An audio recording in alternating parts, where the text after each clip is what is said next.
some people are calling for an international legal framework for the use of drones.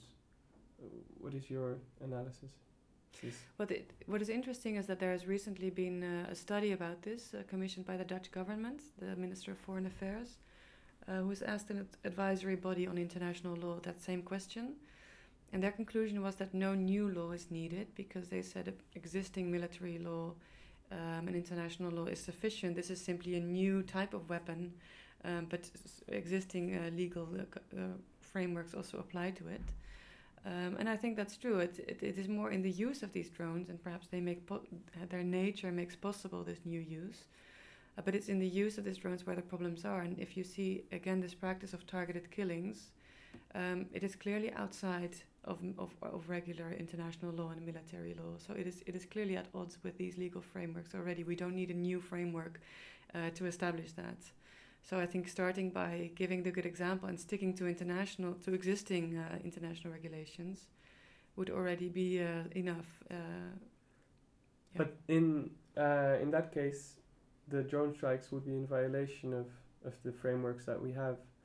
Yeah. And so where could a victim go? Where could maybe a surviving spouse of a victim go to get there, right? Yeah, well, one of the questions is whether you consider it a military act, so an act of war. That's how the Americans justify it, by referring to this global war on terror and this right of self-defense. And this gives them a right to strike everywhere in the world. That is kind of the argument. Then you would have to look at military law. But it seems quite likely that this kind of reasoning doesn't hold up to international law. That was also the finding of this committee. Rather, you should look at criminal law, that this is really an execution of a suspects of criminal acts who would rather be brought to justice through regular circuits.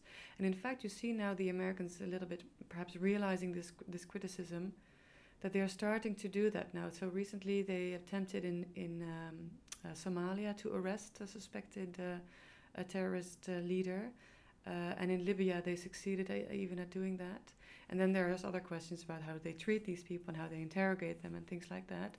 But it is at least a step better than simply executing them. Your question about where people can go, where victims can go, I see there another positive development also in response to this criticism is that the US administration, they have moved this program, targeted killing program, from the CIA to the Pentagon, where also the regular drone use in war situations was always situated, which brings it a little bit more out in the open. If it is run by the CIA, there's hardly anything legally that you can do because it's all kind of covered by intelligence shadows.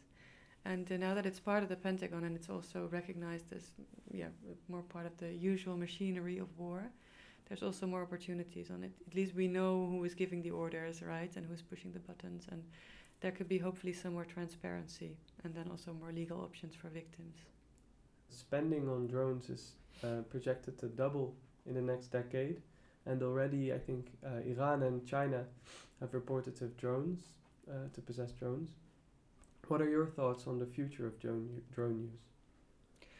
Well, I think there's nothing stopping these countries from developing drone programs of their own, and the problems with this behavior of the United States. So using drones in a way that is not according to most experts in line with international law, is of course this could be setting a precedent for others, and by the same kind of reasoning. By referring to some kind of international conflict, war on terror or whatever you want to call it, if other people also adopt this reasoning, it would legitimate them to strike anywhere, any kind of suspected enemies of theirs. So that is of course quite a scary prospect. That said, I do see some positive developments. So I just already sketched a few, and I think the Obama administration are becoming quite aware of the problems and the critiques that they're facing, and they're starting to bring the drone program